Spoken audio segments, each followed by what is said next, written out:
Hello and welcome to Visual Culture Now at 10:15. Our top story tonight. A revolutionary group of artists, calling themselves Cubists, are producing large amounts of controversial artwork from France. The two pioneers of the movement, Pablo Picasso and Georges Braque, have reported that they have been inspired by the work of the late Paul Cézanne. The post-impressionists began to see painting in more abstract terms, as the construction and arrangement of colour on a two-dimensional surface.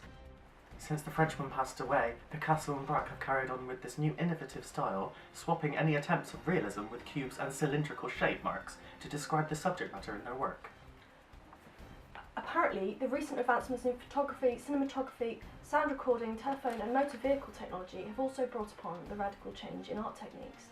These cubists have reported needing a new way of seeing, something to expand the possibilities of art in the same way that all this new technology has extended the boundaries of communication and travel.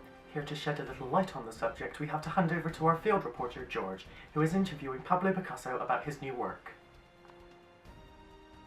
Hello, I'm George and I'm not in the field. Miss Picasso, nice to meet you. And you? Well, we're here with your new work. Tell me a little bit about it.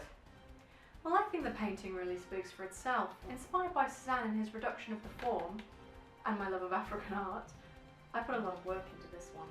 Well, that certainly is interesting. Tell me, what exactly am I seeing here? 5 nude prostitutes from the brothel in Avignon Street, Barcelona. Make the effort to go.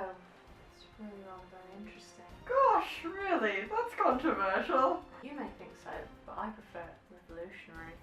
Well, that's one word for it. I think we're finishing here. Let's go to the studio. Oh, Gavin Nando's.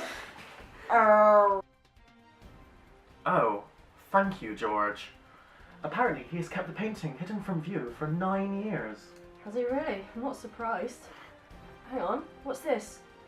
We seem to have some breaking news coming in from our on-the-scene weather reporter. Over to Esther. Yes, hello, I'm here on site in southeast France, where the great Paul Cézanne spent a lot of his time before his death in 1906. Locals are reporting planes and patches of colour descending around the mountain and surrounding area, which has begun to obscure the scene. Residents of a local village reported that the mountain looked almost realistic at one point, but over the last few years the scene has become more and more vague. We will do our best to keep you posted on the story as it develops. Until then, this is Esther Knowles signing off. Thank you, Esther. We'll check back in with that story a little later on to see if anything else has happened. Anyway, it looks like that's all we've got time for this week. Until then, keep watching out for updates on this groundbreaking movement and the work it produces. Thank you and good night. Good night. So you want to go down this? Yeah, fancy that. Chicken. Pablo, you know, named Pablo. Pablo. Not that Pablo. Knows what he likes. He knows what he likes.